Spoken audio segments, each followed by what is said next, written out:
Всем привет на этом канале. У вас не заводится бензокоса, так как и у меня. А она у меня уже по этому поводу не заводится третий раз. И вот сейчас я вам покажу, где этот самый повод. Чуть-чуть вроде схватывает, но не хочет. Добавим подсос. Схватывает, но не хочет. Где кроется беда? Ну, а что было перед этим? Косил. Все было нормально, а потом она перестала держать обороты. То есть обороты стали повышенными. Гудеть начала ни с того ни с сего. Ну, я-то уже знаю этот прикол, поэтому сейчас покажу вам. Самая распространенная проблема на мотокосах. А еще эта проблема бывает проявляется так, что косите, а на большом газу эта самая мотокоса не хочет держать мощности. Нажимаете полный газ, а она давится. Так вот, сейчас покажу, где это искать. Ну, для начала надо бы открутить фильтр. Нет, для начала надо показать, где.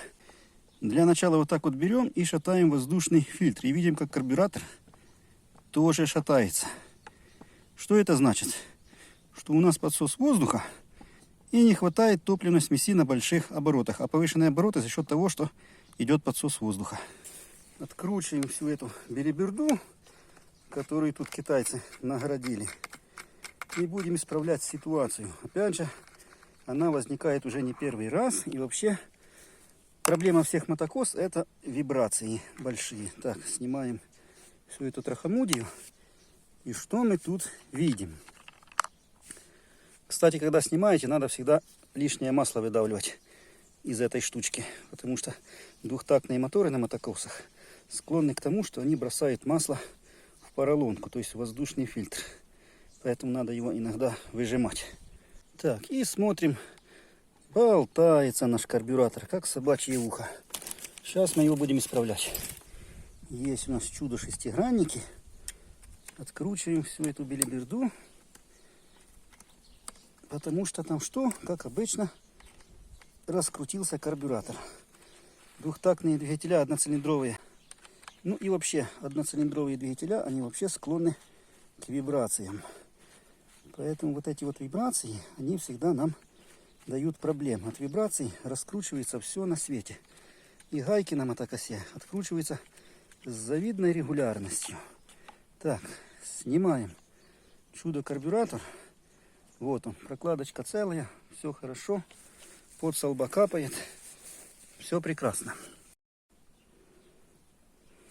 И в данном случае интересует меня вот эта вот проставочка пластиковая. И как видно, она тоже болтается. Вот тут она и сосет воздух. Вот здесь под эту вставочку. Пластиковая вставочка зачем нужна? Кто знает. Это термоизолирующая вставка. Потому что при работе, вот видно было, насколько откручен винтик. При работе мотор греется довольно сильно. Вот эти болтики надо садить на фиксатор резьбы. А то так и будут откручиваться вечно. Так вот, при работе мотор греется, и тепло передается на карбюратор. А если карбюратор будет сильно греться, бензин имеет свойство вскипать. Если бензин от большой температуры вскипит, образуется паровоздушная пробка. И бензин перестает поступать в двигатель. И двигатель тогда не работает. Так вот, для этого есть термоизолирующая пластмассовая вставка, которая вечно откручивается. А еще если она деформируется, то тоже будет та же история. В общем, эта вставка очень слабое место самой этой конструкции. А это внизу пульсирующий канал, который служит для того, чтобы карбюратор, вот он чудный карбюратор, а здесь внизу у него подкачивающий насос. И если отходит эта вставка, появляется щель. Она сюда сосет воздух. Соответственно, она меньше воздуха сосет через этот канал. Но он пульсирующий, потому что на одном такте она всасывает воздух, а на другом такте, наоборот, выдувает. И таким образом качается мембранка подкачивающего насоса.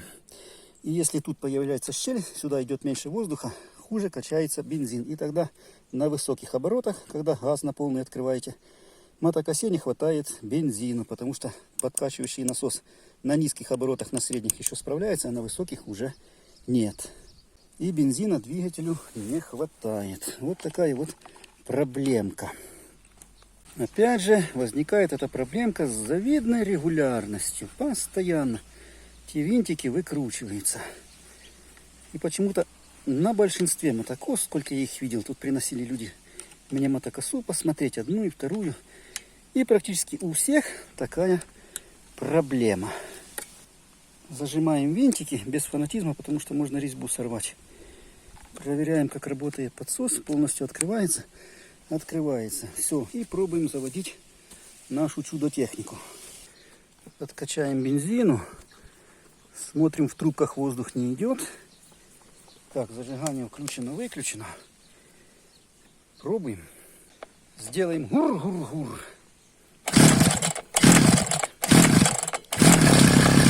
Вот вам и гур-гур.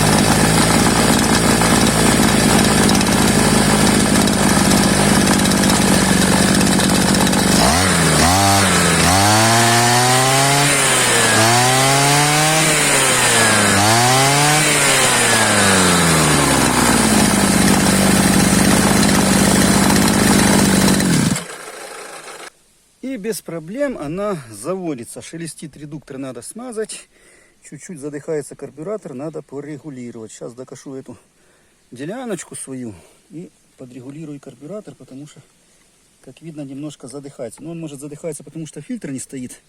Потому что фильтр воздушный тоже создает сопротивление. Значит, если он создает сопротивление воздуху, больше вытягивается бензину из карбюратора. А так как мы его не поставили, завели без фильтра, то бензина вытягивается из карбюратора меньше, потому что воздух проходит лучше.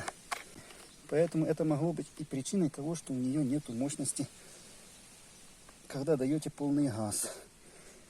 Видно, что она немножко захлебывается. Ну, сейчас проверим. Закрутим фильтр, заведем и еще раз гаркнем. С первого раза.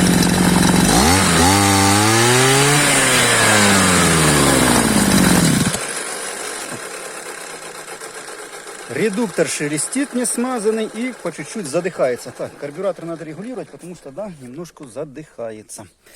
Хорошо, отрегулируем сейчас, потому что она как начала брыкаться, так я там что-то пробовал крутить, накрутил на свою голову. Сейчас все поправим.